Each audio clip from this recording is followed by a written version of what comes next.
em mais uma oportunidade aqui pela TV Itajubá, no meu programa chamado Olhar Ampliado. Eu trouxe para conversar comigo aqui hoje Dr. Jota, cardiologista, para que a gente possa falar um pouquinho sobre a saúde do coração. Como que nós podemos entender sobre um viés de saúde integral as coisas do coração? Eis aqui a oportunidade da gente falar a cardiologia como missão de vida. Como a gente pode trazer muitas vezes da nossa dor a nossa missão. Eu sou Celiandro Silvéria, responsável por um programa terapêutico onde eu ajudo profissionais a superar os seus obstáculos para obter resultados. Muitas vezes na nossa vida estamos num trabalho estressante, angustiante, insatisfatório, ou a gente faz aquilo que a gente ama, mas se sente muitas vezes desanimados, sobrecarregados. E isso tem um impacto direto na nossa vida do coração. O Brasil é um país que se morre muitas pessoas de problemas cardiovasculares. E por que não a gente atuar um pouco na prevenção e promoção? Este é o meu convite para você que está aqui me acompanhando nessas redes sociais, para que a gente possa conversar junto com o cardiologista Jota. Por quê? Você que está chegando aqui agora, muitas das vezes, uma pergunta que lhe cabe: qual foi a última vez que você fez um exame básico de eletrocardiograma para verificar as coisas do coração? Eu, como profissional da saúde, em que já vi muitas vezes essa situação ocorrer, também passa para mim muitas vezes despercebido. Será que eu, Celiandro, cuido da minha saúde? Eu falo para você que de forma preventiva é muito mais difícil, mas eu tenho buscado, tenho procurado. Mas é um desafio porque nós temos uma questão cultural de deixar para depois algo que a gente poderia ver na prevenção. Sendo assim, você que está chegando aqui nessas redes sociais agora pela TV Itajubá, deixa para mim o seu curtir, comente e compartilhe esse vídeo para que mais pessoas possam se chegar com isso. E assim eu quero desejar boas-vindas para você, Dr. Jota, muito obrigado pelo carinho de estar aqui comigo, para que a gente possa conversar com a nossa audiência sobre as coisas do coração, a cardiologia como missão de vida. Seja bem-vindo. Bom dia, Celiandro, é um prazer estar aqui. Bom dia aos acompanhantes, espectadores do programa Olhar Ampliado da TV Itajubá, que o Celiandro coordena. É um prazer para a gente trazer um pouco de informação, trazer um pouco de dicas sobre a prevenção em saúde, sobre os cuidados com o coração, a máquina, né? O pessoal costuma falar que é o motor do corpo e tudo mais, e realmente a gente vai ver que tem bastante disso. Acho que o corpo tem bastante motores. A gente tem vários motores que cada um coordena uma parte do corpo, mas talvez um dos grandes, dos mestres aí seja o coração, sem dúvida. Olha, muito legal, porque a oportunidade que a gente tem aqui diante do médico especialista no coração é justamente a gente tirar algumas dúvidas relacionadas a essa nossa vivência do coração, porque há muitos mitos e preconceitos relacionados a isso. Se o senhor puder também depois, ao longo da nossa conversa, ir abordando essas questões, nos ajuda também a esclarecer. Afinal de contas, eu quero contar para vocês que estão nos assistindo aqui, partilhar com o Jota também, que o meu pai, ele faleceu derivado a um problema do coração. Foi um infarto que levou ele a óbito, sendo que ele tinha outros problemas também. E o meu também, foi o coração. Olha que interessante. E aí, como que isso impactou na nossa vida lá em casa? Como que eu olho isso agora para os problemas do coração? Certo. Se o meu pai faleceu com isso, eu tenho predisposição também para sofrer algo do coração? Então, na verdade, o que a gente fala é que, assim, se Deus quiser, todo mundo vai morrer de coração.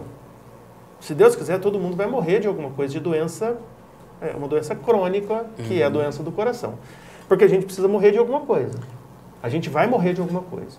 Se a gente não morrer de coração, a gente vai morrer do quê? De assassinato? A gente vai morrer por uma morte, um acidente, uma morte violenta, um câncer, alguma coisa assim? Normalmente são doenças que debilitam muito, né? E que judiam demais antes de matar. E o coração, muitas vezes, não. O coração, de repente, o coração para e pronto, acabou, o paciente morreu. Então, eu falo para os pacientes, às vezes assusta um pouco, mas eu falo, se Deus quiser, a gente vai morrer do coração, porque a gente precisa morrer de alguma coisa.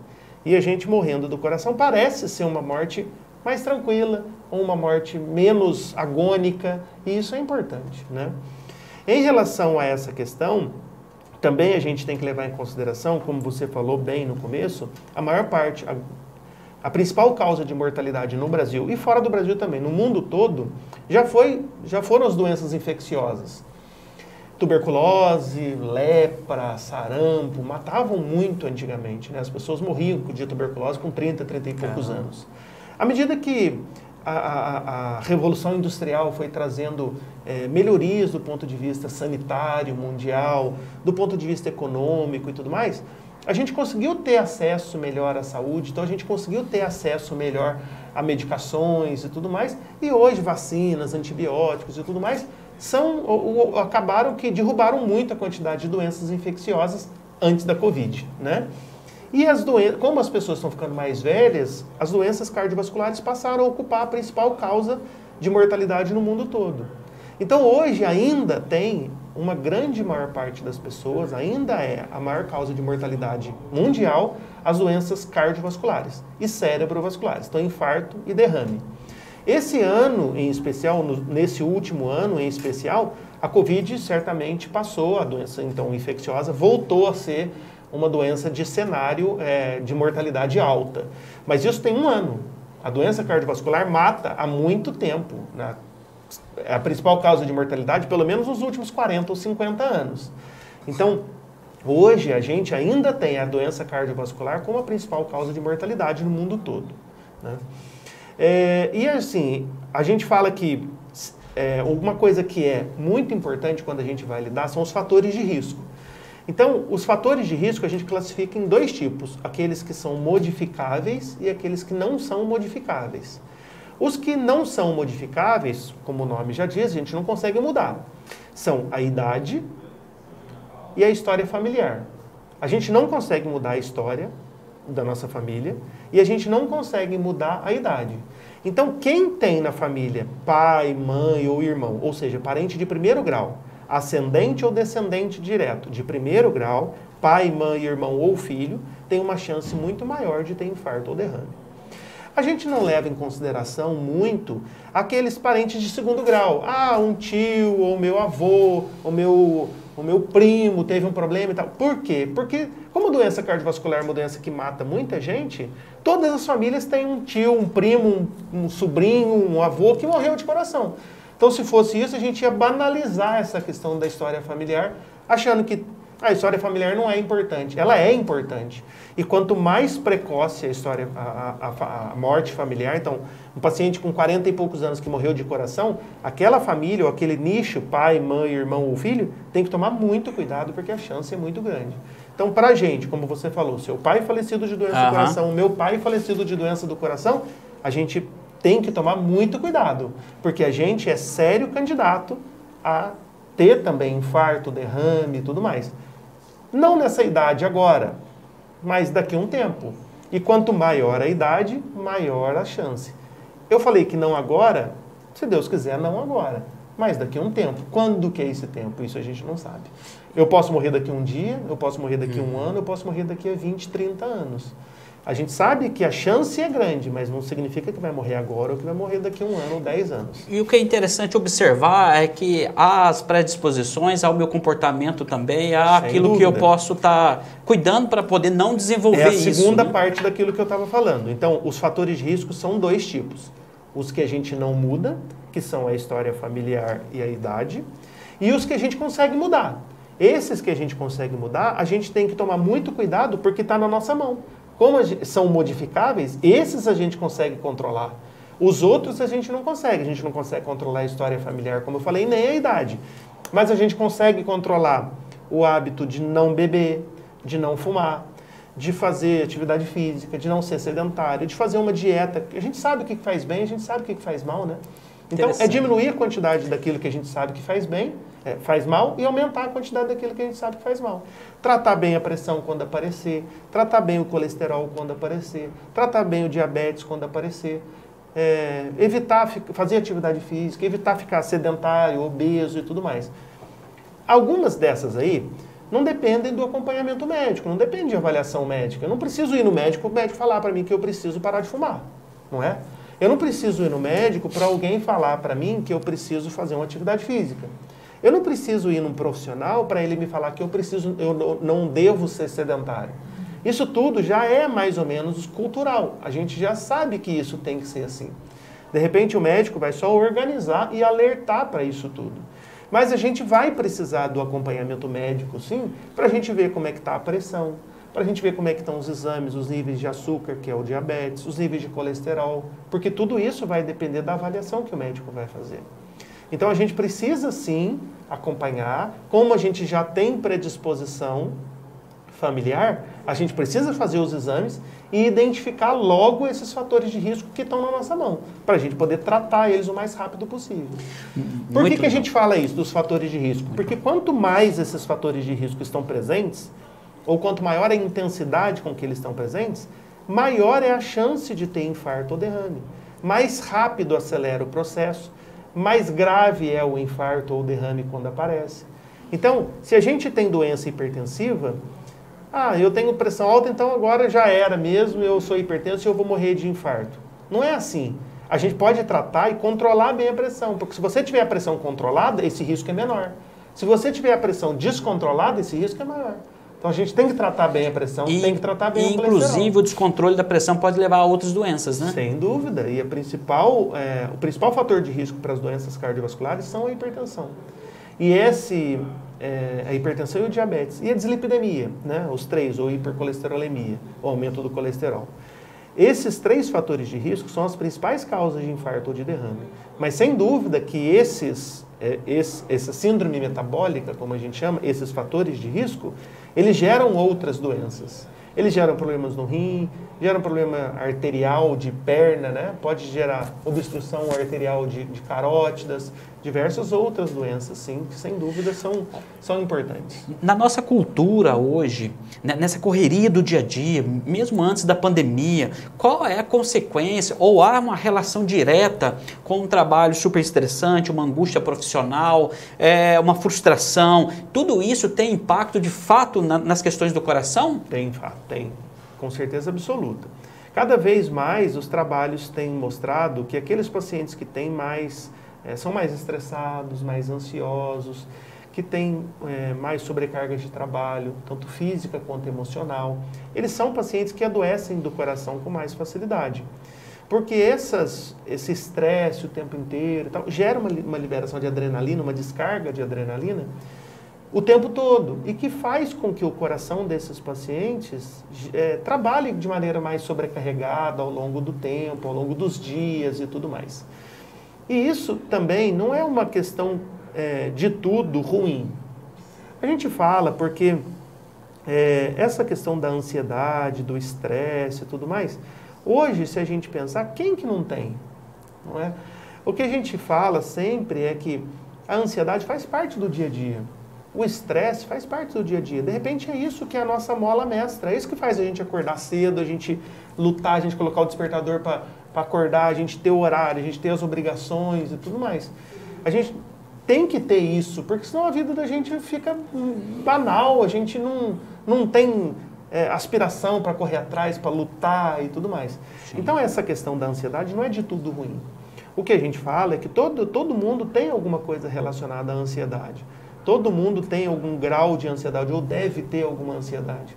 E isso tudo porque a gente está ansioso porque a gente precisa acordar cedo, porque a gente tem um problema para resolver amanhã, porque tem um filho que tem que buscar na escola, ou porque tem um filho que está indo mal na escola, ou porque está chegando próximo de uma entrevista de emprego, ou porque a gente perdeu um emprego, ou que a gente está empregado e tem uma cobrança no emprego. Então, tudo isso gera um grau ou outro de ansiedade. O que a gente precisa é estar bem com a gente mesmo, para a gente conseguir lidar com esses estímulos e essa sobrecarga, esse bombardeio que vai chegando. E a gente tem que estar bem no sentido de ser um amortecedor, porque os estímulos vão continuar chegando. E a gente precisa entender que a gente é que precisa saber lidar com tudo isso. Muitas vezes tem gente que fala para mim assim, chega no consultório e fala, doutor, não aguento minha esposa, doutor, não aguento meu marido, não está dando certo, meu casamento está muito ruim e tudo mais. Aí a pessoa separa. Passa 2, 3 meses, ela volta e fala, doutor, eu estou vivendo uma vida muito ruim, eu separei, virou um transtorno na minha vida e tudo mais. Então, a ansiedade, ela não vai acabar. Ela só vai mudar de ocasião, ela só vai mudar de motivo. Tem gente que fala para mim, chega lá, às vezes menina especialmente, né, ou mulher assim que está próxima de casar, que está com o casamento marcado, que está noiva, e aí chega lá com sensação de batedeira, de dor no peito, de falta de ar, de desmaio, e a gente acaba avaliando e vendo que, depois dos exames, a gente vê que isso tudo tem a ver com a ansiedade, com o grau de estresse que está passando por aquele momento. Aí ela vai e casa. Quando ela vai e casa, ela sai da casa dela, onde ela viveu a vida inteira, e vai para uma casa nova, em que ela vai ser a dona do lar. E a hora que ela vira essa dona do lar, e a mulher muito sobrecarregada atualmente com o trabalho, com as questões próprias da mulher, e não adianta que a mulher é que cuida da casa mesmo, a mulher é que manda na casa mesmo, o marido mal cuida dele, né? E a mulher que cuida do serviço dela, do serviço do marido, do pai, da mãe, do sogro, da sogra, da casa, da roupa do marido, de tudo, né? E aí ela estava noiva, ela estava estressada, ansiosa e tal. Ela casou. Aí foi para a casa dela, que é o que ela queria, mas vai mudar a ansiedade. Ela vai voltar depois falando, doutor, minha vida está muito corrida, eu não estou dando conta, eu não estava acostumada, agora eu tenho que dar conta de marido, tenho que dar conta de casa, eu tenho que dar conta do meu trabalho, eu tenho que dar conta de um monte de coisa. Eu quero engravidar porque eu acho que um filho vai me ajudar e tal. Aí ela vai e engravida. Aí ela engravida, ela volta, doutor, melhorei, e agora eu estou grávida e tudo mais. Vai chegando perto da gestação, ela volta lá, fala, doutor, estou ficando estressada, que eu estou preocupada com o parto, eu estou ficando preocupada porque eu já ouvi falar de um monte de coisa, e eu não vou saber cuidar do neném. Aí nasce o neném. Nossa, maravilha, beleza. O neném começa a crescer, volta lá, fala, doutor, estou ansiosa porque eu preciso levar minha criança na escola, meu menino não está se dando bem na escola. Então, a vida da gente vai mudando. Isso é muito comum também com o emprego. O paciente chega lá e fala para mim, doutor, a sobrecarga no trabalho está demais, eu não estou aguentando, meu chefe me cobra o tempo inteiro, os meus colegas de trabalho, eu brigo com todo mundo e tal, eu vou pedir as contas porque eu não estou aguentando. Aí pede as contas, 1 mês, 2 meses depois, acabou o dinheiro. Eu falei, e agora? Aí volta lá porque está estressado, ansioso, porque está sem emprego. Então, eu falo sempre para os pacientes o seguinte, a gente não tem que pensar que uma outra forma de vida é melhor, que estava melhor ou que vai estar melhor se eu fizer alguma coisa assim. O que a gente tem que entender é que o momento que a gente está passando é o momento que a gente tem que saber cuidar. E a gente precisa estar bem nesse momento do coração e tudo mais, porque ele é que vai dar o suporte para a gente conseguir lidar com tudo isso. Então, é muito importante que a gente esteja bem com a gente, tanto física quanto emocionalmente, para a gente conseguir lidar bem com essas situações. Isso é muito legal, porque aquilo que você traz, o Dr. Jota, é fundamental, porque não é eliminar as emoções, e sim deixá-las de maneira equilibrada dentro da nossa vida. A gente saber lidar com esses estímulos. E a gente dá uma resposta, seja para um familiar, seja para a gente mesmo, ou para um superior, ou para um subordinado no trabalho, ou para alguém, de uma maneira que a gente consiga fazer isso de maneira equilibrada.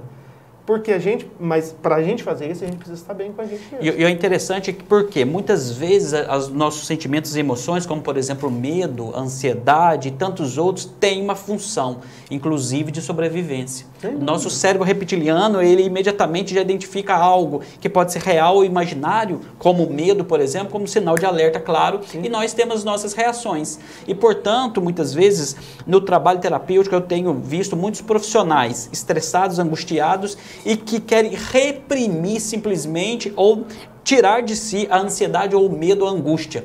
Mas o trabalho é justamente integrar dentro dele a sua potencialidade, que são esses sentimentos, e ele poder conviver bem com isso. E isso o Dr. J está trazendo aqui para a gente, que tem um impacto direto na vida do nosso coração. Você que está chegando agora no nosso programa, aqui na nossa conversa, nesse bate-papo de olhar ampliado aqui, quero convidar você a dar uma curtida, comentar e compartilhar esse vídeo para que mais pessoas possam chegar também a essa nossa prosa, a esse conhecimento e de alguma maneira despertar o sentimento de se cuidar. Dr. J, saúde do coração. O que eu posso fazer de forma preventiva, de fato, que seja não mito, mas verdade, e quais são os mitos também, de que eu posso me cuidar? De fato, só cuida quem vai no cardiologista, só quem tem dinheiro, ou eu deixo para ir só depois na hora que zangar bem o trem. Como que eu posso fazer isso para mudar esse paradigma cultural da qual eu estou inserido, de que eu só vou olhar para depois da hora que a doença se estabelecer? Na verdade, o que a gente fala é que em medicina ou em saúde, especialmente na saúde cardiovascular, tudo que é feito de maneira preventiva É muito melhor. Porque o nosso corpo, ele não é uma máquina que dá chance para a gente repetir o erro. Então, por exemplo, se a gente pega um liquidificador e ele estraga o motor, a gente leva numa loja, o cara faz um novo motor, coloca um novo motor, o liquidificador funciona normalmente. Mas vamos pegar uma coisa muito simples. Se a gente fizer um corte no braço, um machucado no braço, alguma coisa, aquela cicatriz nunca é igual ao que era antes. Você imagina que esse organismo, então, ele não dá chance para a gente de ter um segundo erro. Se isso é na pele ou em algum outro órgão mais simples, teoricamente, você imagina em órgãos mais complexos, no coração, cerebral e tudo mais. Por que eu estou falando isso? Porque se ele não dá chance para a gente ter um segundo erro, ele não dá oportunidade para a gente ter um segundo erro, a gente tem que tomar muito cuidado, porque uma vez que apareceu o primeiro erro, a cicatriz é eterna. A cicatriz é para sempre. Então a gente tem que cuidar muito bem do coração antes dele infartar. Ou a gente tem que cuidar muito bem do sistema cerebral neurológico antes de ter um AVC. Do mesmo jeito que a gente cuida da pele antes dela machucar. Porque depois se a gente cai, esfola, machuca, a cicatriz nunca mais sai. Então, isso é o cuidado de prevenção. A gente não consegue fazer um tratamento curativo, a gente não consegue fazer um tratamento reparador tão fácil quanto a gente faz numa máquina, como um liquidificador que a gente falou, ou o motor de um carro, por exemplo, ou um óculos que estraga, a gente compra outro óculos e põe na cara e funciona do mesmo jeito. Do coração, especialmente, a gente não consegue fazer esse reparo. Então a gente tem que cuidar e zelar muito dele, porque ele é o único que a gente tem. E ele não vai dar a chance da gente corrigir um erro que a gente cometeu lá atrás. Então essa prevenção que a gente chama, que é cuidar da saúde, é o que a gente precisa fazer. Todo mundo precisa fazer. É o que a gente chama de prevenção primária. Prevenção primária é prevenir um primeiro evento. Prevenir que a gente desenvolva hipertensão, prevenir que a gente desenvolva infarto, prevenir que a gente desenvolva diabetes. Então, como é que é? Com os hábitos saudáveis. A gente fazer um programa de atividade física, um programa de dieta, especialmente esses dois, além de não fumar, são os três principais. Né? E isso não envolve dinheiro. Envolve, na verdade, economia de dinheiro. Porque se a gente não fuma, a gente não gasta dinheiro com cigarro. Então, você perguntou lá atrás, só quem tem dinheiro e tal. Não, pelo contrário. Se a gente não fumar, por exemplo, a gente não gasta dinheiro com cigarro. A gente tem o ar livre, graças a Deus, de graça, com o direito de ir e vir para onde a gente quiser, nos ambientes que são públicos. Então a gente consegue fazer atividade física do jeito que a gente quiser. Hoje, em várias cidades, tem as praças ao ar livre, as academias ao ar livre, ainda que pareça que não funcione, que é uma coisa que quase ninguém liga, mas é alguma coisa. Existe uma diferença entre a pessoa que é sedentária, o atleta e a pessoa ativa. O sedentário é aquele que não faz nada. O atleta é aquele que corre, tem uma performance boa e tal. O ativo é aquele que faz uma atividade, que seja uma caminhada leve, que seja um exercício de alongamento num parque, que seja uma academia dessas ao ar livre. Então, não precisa ter dinheiro para você fazer. Basta você ter uma roupa, colocar a roupa e sair para a rua para fazer uma caminhada, para fazer uma corrida, não depende de mais ninguém. E a terceira coisa, que é a dieta. Fazer dieta parece mais fácil do que a gente imagina. Tem gente que fala, doutor, mas eu não tenho dinheiro para ir num nutricionista, ou para ir no endocrinologista, ou para ir em alguém que vai me orientar essa dieta. Mas a gente sabe o que faz bem, a gente sabe o que faz mal. Então a gente tem que diminuir o consumo daquilo que a gente sabe que faz bem e aumentar o consumo daquilo que a gente sabe que faz mal. Mais fruta, verdura, legume, menos produto industrializado, carboidrato, menos gordura. Tudo isso ajuda. Então, também é uma forma de economia.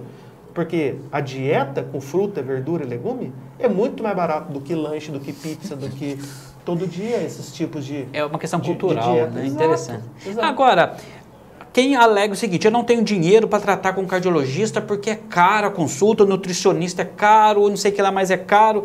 O que é caro é se manter nessa situação de vida que vai te custar a vida e quanto vale uma vida. Exatamente. Agora, você tem filho, você que está me acompanhando agora, você tem filho, se o seu filho fica doente agora, o que você faria para cuidar dele? Eu venderia tudo para cuidar do meu filho. Então o que falta para você não é dinheiro, é amor próprio. É trabalhar o amor próprio de eu poder falar assim, peraí, eu preciso desse corpo para me chegar aos 80, 90 anos. Exatamente. Se eu não zelar agora, como que eu vou chegar depois? Mas tem os desafios da vida, eu tenho que ganhar o dinheiro, eu tenho o meu trabalho, eu tenho as minhas questões. Então, o que a pessoa pode fazer de maneira simples para que ela possa, de fato, ter uma saúde do coração no melhor padrão possível dentro da realidade de cada um? As atividades físicas e a alimentação. Então, isso que o Dr. Jota traz para nós são dicas simples e eficazes. Então, o que eu acredito que a gente precisa desenvolver na nossa cultura, Dr. Jota, é algo chamado autorresponsabilidade. Por quê?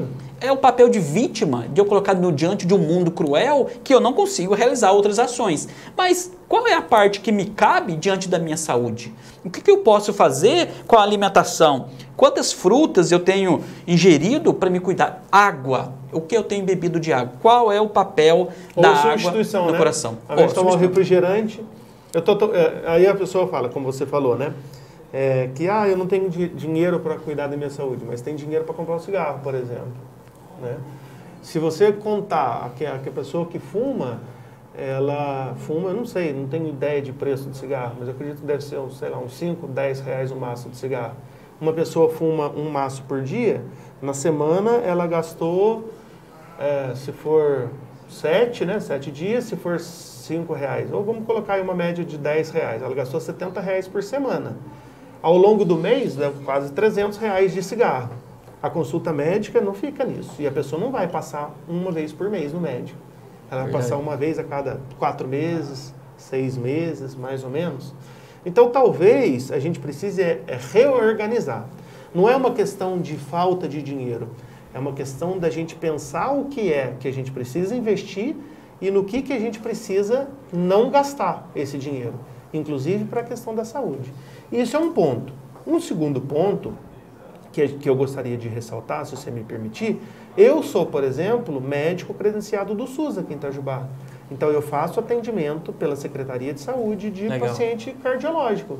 Então, tem muitos pacientes do SUS aqui em Itajubá, eu tenho. Muitos pacientes que passam em consulta, e isso é uma questão da organização do sistema de saúde, que consegue pagar uma consulta cardiológica para esse paciente. Ah, doutor, mas é muito difícil, eu vou no posto, e o posto enrola e tal. Tudo bem, isso eu entendo. Porque o recurso é pequeno e a fila é muito grande. Não é uma questão de falta de vontade, de problema que a prefeitura não faz, que o governo não faz, tal. Não é. É porque o recurso é pequeno, muitas vezes ele é mal dividido, mal empregado, como a gente vê todo dia no noticiário, e a fila de gente precisando daquilo é muito grande. Então, que existe possibilidade? Existe possibilidade. Não dá para a gente usar essa desculpa, eu não tenho dinheiro, eu não tenho... Porque hoje o acesso ao médico é muito mais fácil do que antigamente era. Sem dúvida nenhuma. Então, as pessoas têm que ter a oportunidade, ou as pessoas devem buscar o que é válido e o que ela precisa fazer realmente para ela poder chegar nisso mais rápido. E o legal é a gente observar que aqui é trazer um olhar ampliado no seguinte parâmetro. É a minha prioridade diante das minhas questões. Exatamente. O que é prioritário de fato na minha vida? Muitas vezes a gente se pega vendo que o trabalho é mais prioritário que a convivência da família. Porque é tão corrido, a necessidade é tão grande que eu entro no automático. Você percebe que pacientes que estão no automático, ele tem mais propensão a desenvolver questões de problemas de coração, por exemplo? Sem dúvida, sem dúvida. Porque como a gente falou lá atrás, isso entra numa rotina estressante. Então, as pessoas têm que ter um tempo, sim, ela tem que se policiar para ter um tempo para fazer uma atividade física ao ar livre, porque isso ajuda tanto física quanto emocionalmente. A pessoa tem que ter uma oportunidade para ter um relacionamento social, um relacionamento com familiar. Elas têm que ter isso, porque isso ajuda a recarregar as energias. E a gente mora num lugar tão abençoado, né? Esse nosso sul de Minas, com paisagens tão bonitas, com lugares tão... tudo de graça, tudo tão fácil, com fácil acesso, a pé as pessoas conseguem fazer, o lago municipal aqui em Itajubá, o parque municipal é de graça, um ambiente prazeroso em que a gente consegue desfrutar do ambiente saudável, de água à vontade, inclusive, porque lá tem água. Inclusive, eu gostaria de fazer um convite. A gente tem lá no lago municipal uma pista de caminhada que a gente, em parceria com a administração municipal, cuida. Então, é uma pista que a gente chama pista de caminhada da Unicor, que é uma pista que tem lá atrás do kart, atrás ali do kart ali, beirando aquela mata, aquelas árvores ali. É um lugar muito, assim, prazeroso, uma sombra, tem bastante árvore, tem uma pista de caminhada, tem uma área de piquenique para a família que é de graça. Basta chegar e usar e é muito legal de fazer a caminhada lá.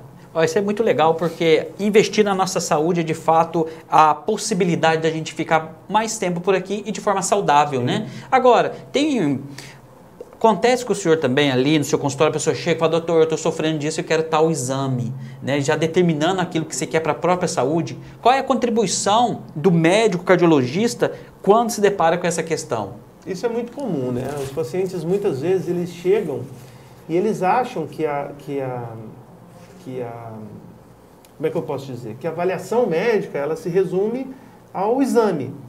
Muitas vezes o exame ajuda muito, mas muitas vezes o exame atrapalha a gente no que a gente está querendo. Porque a gente pensa numa coisa, ou não pensou em nada e simplesmente pediu um exame. Quando vem alguma coisa diferente do que a gente imaginou, ou alguma coisa, a gente pede uma coisa X e vem uma coisa Y, a gente começa a se embananar no pensamento e começa de repente a pesquisar e buscar coisas, ou a tratar coisas que não existem. Porque o exame pode estar errado, porque o exame pode ter tido alguma interferência e que muitas vezes vão mais atrapalhar do que ajudar.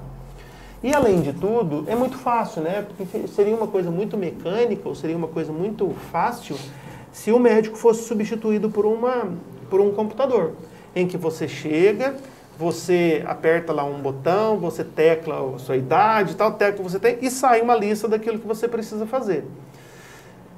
Isso não dá para ser feito porque, primeiro, se fosse particular, esse paciente ia chiar, porque são muitos exames. Ele vai gastar dinheiro com um monte de coisa que não vai ter necessidade.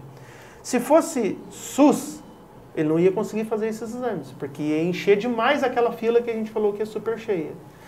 E se fosse de convênio, a gente também não ia conseguir fazer, porque os convênios não sobreviveriam. Então, a avaliação médica, primeiro, quando a gente aprende na faculdade, a primeira coisa que a gente aprende é fazer anamnese. A anamnese é sentar e conversar com o paciente, ver quais são as queixas, o que está acontecendo e tudo mais. Diante da anamnese, ou a anamnese, especialmente nas questões clínicas, e cardiologia é uma ciência eminentemente clínica, ela traduz muito do que a gente está pensando. Desde a hora que o paciente entra dentro do consultório. Se ele entra dentro do consultório derrubando as coisas, se ele entra dentro do consultório falando no celular, se ele entra dentro do consultório, a gente já percebe que o paciente tem algum grau de ansiedade, alguma coisa assim. Então, desde a hora que a gente chama o paciente, a gente já sabe. Quando a gente pega a ficha de um paciente, a gente pega a idade do paciente, a gente já vê, pô, esse é um jovem que tem uma chance menor de ter problema do coração. Ah, essa aqui é uma senhora de 70 e poucos, de 80 anos. Essa aqui tem uma chance maior de ter doença do coração. Então, tudo isso a gente vai levando em consideração antes da gente chegar no final da consulta. Antes de começar a consulta, a gente já avalia essas questões. Isso é a anamnese. Depois disso, a gente aprende que a gente precisa saber fazer um exame físico bem feito. Examinar o paciente, auscultar o coração, ver a pressão, examinar o paciente de um modo global. Depois disso tudo, a gente começa a formular hipóteses diagnósticas na nossa cabeça. E a partir dessa formulação de hipóteses é que a gente vai definir o que vai precisar. Qual medicamento usar, qual exame solicitar. Então, o exame, e ele chama exame complementar, porque ele complementa essa avaliação inicial que a gente fez. Não dá para substituir e colocar o exame antes. Por isso, muitas vezes, a gente orienta os pacientes e eles perguntam, doutor, mas você não vai pedir tal exame? Doutor, você não vai pedir tal exame? Eu falo, vamos pedir, na medida do que for necessário, na medida do que for sendo a ordem dos exames. Então não adianta o paciente, todo paciente que chegar lá do coração, e eu pedir para fazer um cateterismo do coração, por exemplo. Não adianta eu chegar lá e todo paciente eu querer fazer um exame lá na frente avançado, sendo que os exames anteriores eu não vi ainda. Então a gente precisa fazer de maneira escalonada, porque senão a gente começa a trocar os pés pelas mãos e fazer coisas que não tem necessidade e coisas que vão atrapalhar e não vão ajudar. E isso é muito legal observar, porque, Dr. Jota, nada vai substituir a capacidade humana. Nada. A interação da humanidade com a clínica, com o potencial tecnológico que vai fazer essa junção para obter melhores resultados para a vida das pessoas. E não substituir por avaliação tecnológica simplesmente, né? Uma máquina avaliando as pessoas.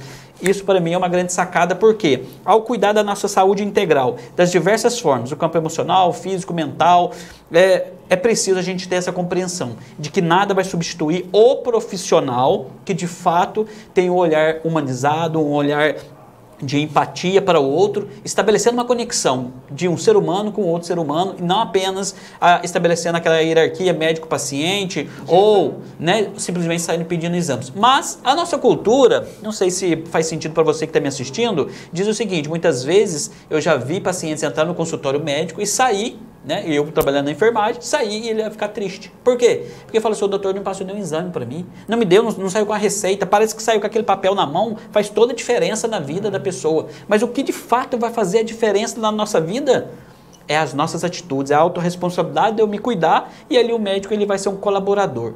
Você já percebeu também, doutor Jota, que muitas vezes a gente corre o risco, enquanto profissionais da saúde, de querer a qualquer custo salvar aquela pessoa que muitas vezes não quer? Acontece nesse ambiente, essa situação?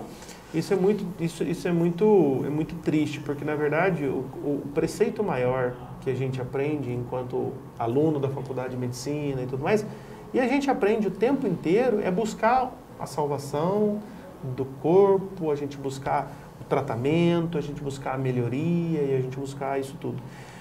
Mas isso tudo faz parte do nosso tratamento, mas a gente não está tratando a gente mesmo. Então a gente precisa ter a ajuda pessoal do paciente que está na nossa frente para que a gente consiga desempenhar o papel, consiga trabalhar do jeito que a gente precisa trabalhar e do jeito que aquele paciente merece.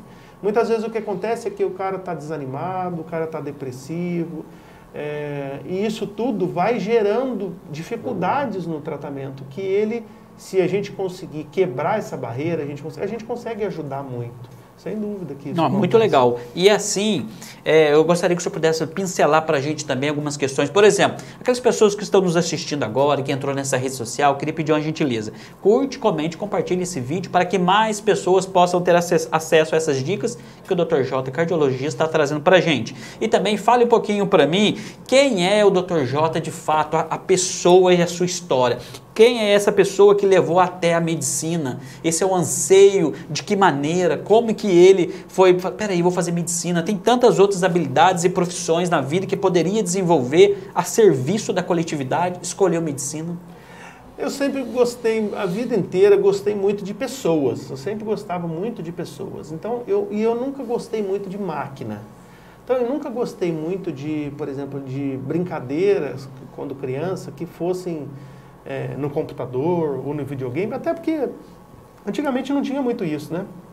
Nossa vida antigamente não era resumida a essas questões. A gente não tinha esses estímulos de informática, a gente não tinha isso. Na minha época o computador começou a surgir, celular não existia, então a gente brincava mais, então o relacionamento interpessoal era muito maior. Então, e eu sempre gostei mais de brincar na rua, de jogar bola e tal, do que de ficar na televisão, por exemplo, e tudo mais. Então, eu sempre gostei muito de me relacionar com as pessoas e menos de me relacionar com máquinas. E aí, talvez, foi a distinção lá atrás entre assumir uma coisa que não fosse de matéria exata também, né? De engenharia, de matemática, essas coisas. O meu pai é engenheiro de formação, mas eu não me via trabalhando, ou não me via mexendo, trabalhando, lidando com máquina e tudo mais. Então, talvez tenha sido esse o despertar. E aí, isso talvez até o embrião, depois que eu escolhi fazer medicina e fazer alguma coisa clínica, de cardiologia. Porque eu gosto desse contato, eu gosto dessa aproximação, de cuidar, ajudar, conversar e tudo mais. E isso talvez tenha sido o que me motivou a escolher uma área clínica dentro da medicina. Porque eu poderia ter escolhido, por exemplo, uma área cirúrgica, como cirurgia geral, uma cirurgia plástica ou alguma outra, uma cirurgia torácica, cirurgia vascular, cirurgia, ou qualquer outro tipo de cirurgia. Mas que também era contra aquilo que eu acho. Porque eu gosto da questão clínica, eu gosto de conversar, eu gosto de escutar o paciente, eu gosto... E esse paciente clínico é um paciente que a gente trata a vida inteira. Não é um paciente, por exemplo, igual uma cirurgia que opera a vesícula e esse cara nunca mais vai voltar comigo, nunca mais vou ver esse paciente, né? Então, essa questão me levou para essa área clínica da medicina. Escolher alguma coisa que fosse... que eu tivesse o paciente sempre comigo, sempre do meu lado, sempre me relatando a melhora de acordo com aquilo que eu fiz e tudo. E isso satisfaz a gente, quando a gente está buscando alguma coisa que a gente faz com amor, que a gente gosta de fazer, e quando o resultado vem de acordo com o que a gente esperava, a gente se motiva mais ainda a lutar e a melhorar ainda mais esse paciente e aplicar isso para outras pessoas. Isso vai criando uma rede legal na vida da gente. Então, para isso, a satisfação pessoal também é muito grande. Né? Não, muito legal, porque é colocar a cardiologia como missão de vida de fato, né? Se colocar a serviço do outro com as suas potencialidades. Isso é fundamental para a gente transformar o indivíduo, que transforma famílias, e famílias transformam sociedades, né? E assim a gente pode criar um novo ambiente. Agora, N-Core. Gostaria que aparecesse aqui embaixo do nosso vídeo também o Instagram da N-Core para que mais pessoas pudessem acessar e conhecer a clínica. Fala um pouco para mim da N-Core, qual que é o preceito, como ela trabalha e como que as pessoas podem encontrar ela para que eles possam ser atendidos por lá. A N-Core é a minha clínica, né? Eu sou um dos sócios da clínica. Ela fica ali na Avenida BPS, no comecinho da Avenida BPS, em frente à pracinha, que o pessoal chama de pracinha da Unimed ali, porque antes a Unimed era ali, o pronto atendimento da Unimed, antes de construir aquele pronto-socorro, né? Bem ali no começo, aquele pessoal chama de pracinha da saúde, onde tem uns aparelhos de ginástica ali no comecinho da Avenida BPS. Ela fica ali em frente, do lado do Procon. É uma clínica que a gente faz tratamento clínico dos pacientes, então tem consultas dos pacientes do ponto de vista cardiológico. A gente tem também a doutora Flávia, que é cardiopediatra, então faz tratamento das doenças dos corações das crianças. E trabalho lá diretamente também junto com o doutor Rodrigo, que é o ecocardiografista, que faz o ecocardiograma. Lá na clínica eu faço as consultas, e sou responsável pelo eletrocardiograma e o teste ergométrico, que é o da esteira, e os outros exames também, tem outros profissionais, como o Dr. Rodrigo, que faz o eco, e os outros profissionais que ajudam a gente no dia a dia da clínica, fazendo os outros exames. É uma clínica de atendimento dos pacientes com algum problema do coração, né? Seja com problema ou seja para prevenção, como a gente falou lá. E o ideal é que as pessoas possam procurar justamente para fazer a prevenção, né, e promover essa sua saúde, para que amanhã não precise recorrer com tanta celeridade ou urgência, querendo que possa resolver algo que está instalado há muitos anos. Porque o grande desafio também, Dr. Jota, pode ser por aí, né? As pessoas talvez esperem aquilo ficar muito mais angustiante, aquele acúmulo de vidas todas, de tensão, de tudo aquilo, de uma alimentação durante toda uma vida. E chega lá o médico, talvez queira que ele resolva em um pequeno espaço de tempo, com apenas um tratamento ou com uma orientação, e medicina não faz mágica, né? Não dá para ser assim. Por isso que a gente fala que a gente tem que continuar aquilo que a nossa mãe faz, né? Porque a nossa mãe faz uma coisa que é muito interessante e que talvez por conta do instinto materno, de cuidado e tudo mais. Quando a gente nasce, a gente passa a primeira vez no pediatra, a gente passa uma semana depois no pediatra, a gente passa no primeiro mês, a gente passa no segundo mês, a gente passa no terceiro mês, depois passa para 6 meses, depois passa para 1 ano, e de ano em ano a gente vai passando. Quando a gente entra na fase da adolescência, acabou. Ninguém mais vai no médico.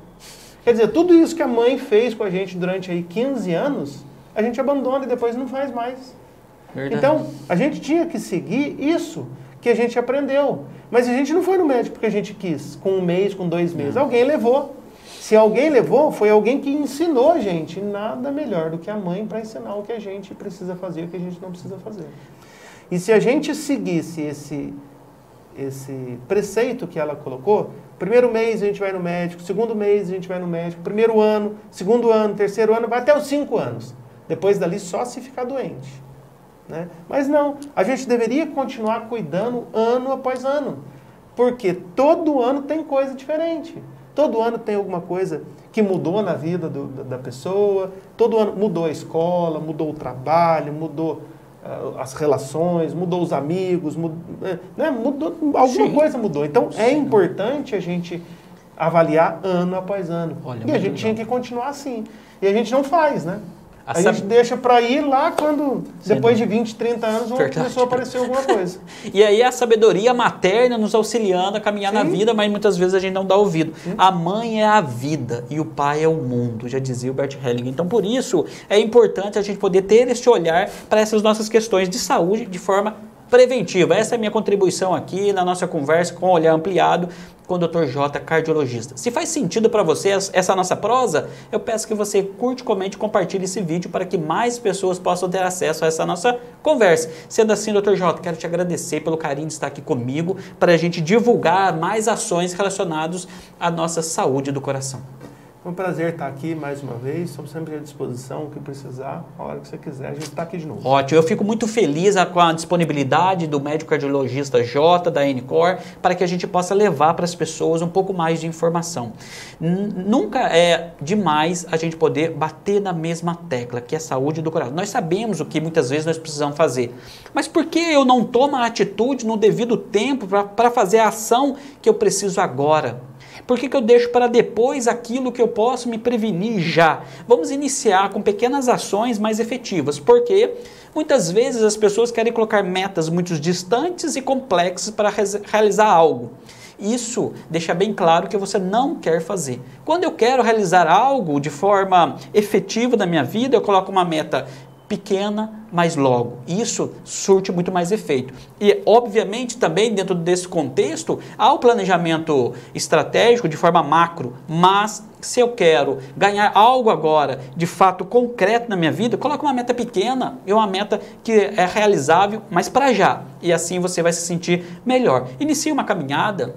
Inicie a mudança de alimentação, comece então bebendo mais água. Então tudo isso pode cuidar da saúde do seu coração, que é o meu compromisso. E assim eu agradeço a presença do médico aqui, Dr. J, junto comigo, e a gente finaliza o nosso programa chamado Olhar Ampliado, justamente com o objetivo de possibilitar a ampliação da nossa consciência através de conversas com especialistas de diversas áreas. Olhar Ampliado é o meu compromisso com você. Forte abraço, a gente se vê até o próximo programa. Obrigado, Dr. J, pelo carinho, viu?